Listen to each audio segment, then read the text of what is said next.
Good morning. Welcome to Stock Market Today for Tuesday, February 25th, 2020. I am your host, Dan Russo, the Chief Market Strategist at Chaikin Analytics. Find me on Twitter. I'm at DanRusso_CMT. Stock Market Today brought to you today and every day by Chaikin Analytics. Head over to chaikinanalytics.com/today. Sign up for a free email where we get a lot of the content for this show, as well as give you daily stock ideas to consider. Hits your inbox every trading day before the market opens. So U.S. equities fell sharply on Monday with all of the major averages declining by more than 3%.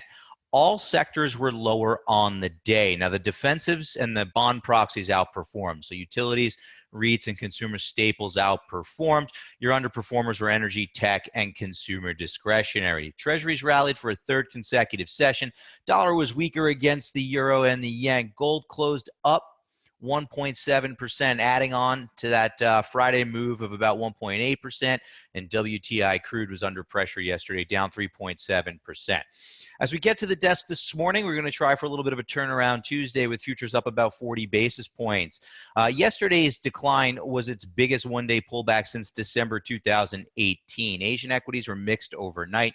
European markets are weaker this morning. Treasuries are mostly stronger. Dollar is weaker against the yen, but stronger on the euro cross. Gold down 1.9%, giving some back.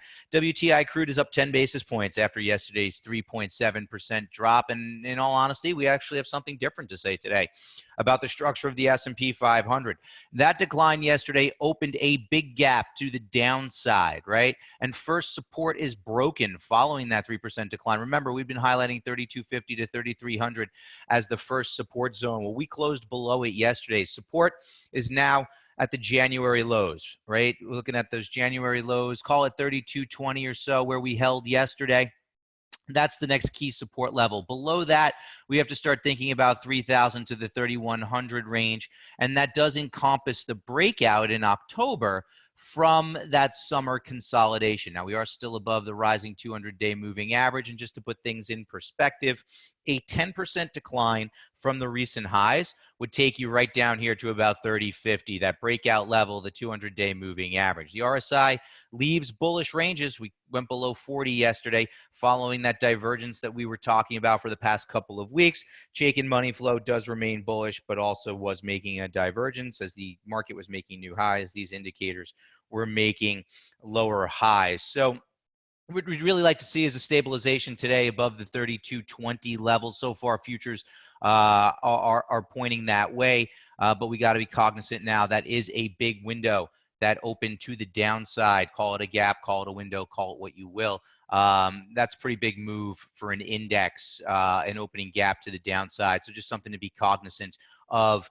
For our indicators, we're not oversold yet. Looking at our overbought, oversold indicators. So we think it makes sense to remain selective here until we get down to an oversold level where we can reevaluate the position of the market relative to key support levels. Taking a look at our market in a minute now, major averages fall more than 3% on the day. We touched on that. SPY closes below first support. We touched on that also. Sector rotation favors defensives and bond proxies, right? Over the past week or so, we've seen a rotation into things like staples, utilities, REITs, the areas of the market that outperformed yesterday. Relative trend in technology remains bullish but extended. Remember, we talked about that last week. How we were extended, or we wrote about it anyway in our note. And as I said, futures do point to a higher open here today. Taking a look at the major indices from a power bar perspective, the decline yesterday did some damage to the power bars. What tends to happen here is a lot of stocks get pushed into neutral from bullish on a big breakdown like that. So the Dow down 3.5%, 2 to 8 bulls to bears. S&P 500 down 3.3%. 84 bulls to 97 bears there. NASDAQ was an underperformer, shedding 3.85%. Still bullish on the ratio, though, 21 to 9. Small caps down over 3% as well, 366 to 312 bulls to bears there. Big rally in bonds, sending yields lower. Remember, yesterday on the show, we talked about key support giving way for the 10-year yield. According to the Chaikin Power Bar, small cap stocks are somewhat more bullish than large cap stocks. Major indexes across the board, however, are mixed. Let's hit our stock of the day now. Stock of the day auto-generated based on the power gauge rating, and then I look at it for you in real time here. CIT Group, part of the banks industry group, closed at 45.55 yesterday, down 3.08%. Power bar ratio, power gauge rating is very bullish due to very attractive financial metrics, very strong earnings performance, and very strong price volume activity. 20 factors, 5 in each of these buckets, gives us our very bullish rating for a stock that's just holding on to a strong trend as it did close above the long-term trend line yesterday. Industry group strong from a power bar perspective, but on a relative strength standpoint, the banks have been under pressure with declining yields. Taking a look at CIT, not a name that we're interested in at the time being. All right, our very bullish rating, sure, it's in place, but continues to underperform the market as it has been since July. Overbought, oversold, moving towards an oversold condition, but money flow is bearish, right? So really not the type of name we want to look at in the current market environment. Maybe add it to a bullish watch list and see if things improve along with that very bullish rating. But remember, it's the rating plus relative strength that tell us the types of names that we want to own. And this, with the relative strength continuing to underperform, with banks under pressure, with yields coming in, just doesn't excite me all that much when I look at a name like CIT here. So we're going to take a pass on this one today. We'll add it to a bullish watch list and monitor the situation. Looking at our sector tracker now, the movement of the major sectors over the last 5 days, and not surprised after a 3% drop in the market that all of the sectors are lower over the past 5 days of trading. But as I look at the top of the list here, right, there's that defensive feel, right? REITs, utilities, staples, these are defensive sectors that are outperforming the market over the past week of trading. Materials, healthcare, industrials, and discretionary are middle of the road, but all lower. Financials lagging as rates come in. We talked about that. Monitor those banks closely. Comm services coming under pressure as some of the higher momentum names were clipped yesterday. Energy just continues to be an area of the market that we want to avoid. Oil under pressure. Interestingly, oil did not make a new low yesterday, despite being down hard on the day, but energy stocks continue to fade on an absolute and relative basis. And tech, tech took a beating. There's no two ways about it. Tech is kind of ground zero for anything China related. Semis came under pressure yesterday. We talked about the importance of monitoring relative strength in the semiconductors. We'd be looking, if you're bullish, you want to see a quick rebound, number one in the semis and number two in technology. So something to keep an eye on today and in the days ahead, especially if the market can stabilize at those January lows around 32.20. Our industry in focus today, software and services, which over the past 6 months has underperformed the S&P 500 by, call it 4 basis points, call it flat, right? However, power bar ratio is bullish, 34 bulls to 28 bears there, currently ranked number 9 of 21 subsectors, having moved down 3 slots over the past week. So some of the names there that kind of look compelling or where you might want to do some more work. CACI International, CACI, the ticker symbol there, has a very bullish rating. Mantech International, MANT, very bullish rating, and TiVo has a very bullish rating at Chaikin Analytics. Now, as we take a look at the ETF, I think it's kind of interesting here, right? We have a bullish ETF for XSW, we have a bullish rating, strong trend as the stock held and rebounded back above the rising long-term trend line. So we have a bullish fund that's outperforming the market with bullish money flow as it holds above support here at the 102 to 104 range and closed back above the rising long-term trend line yesterday. Now, we did open a gap to the downside, right? Not surprising considering the gap that we saw in the market.